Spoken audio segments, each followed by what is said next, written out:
নমস্কার সকলকে, শুভ সকাল। নতুন কোনো কিছু কিনলে আমি তার সাথে আরেকটা জিনিস করি, সেটা হলো গাছ কেনা। তাই সকাল সকাল বেরিয়ে পড়ছি বাজারের দিকে। আর যেহেতু শনিবার এবং আমাদের এখানে হাট বসে, এবং হাটে কিন্তু অনেক নার্সারি থেকে মানুষজন আসে যারা গাছ নিয়ে আসে। যেহেতু শীতকাল চলেই এসছে এবং নভেম্বরের মাঝামাঝি আমরা চলে এসেছি, আর এই সময়ে কিন্তু প্রচুর ফুলের গাছ লাগানো হয় এবং প্রচুর ফুল গাছও হয়। তাই আমি সকাল সকাল চলে যাচ্ছি নার্সারিতে কয়েকটা ফুল গাছ নেওয়ার জন্য, এবং তার সাথে কিছু ইনডোর প্ল্যান্ট। এই নার্সারির কাকুটি কিন্তু আমার পরিচিত এবং এনার নার্সারিও রয়েছে।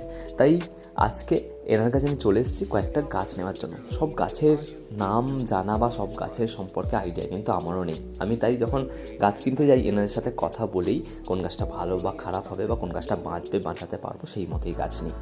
এই লাল পাতার গাছটা নাম হলো অ্যাগলেনিয়াম, এবং গাছটা কিন্তু বেশ সুন্দর।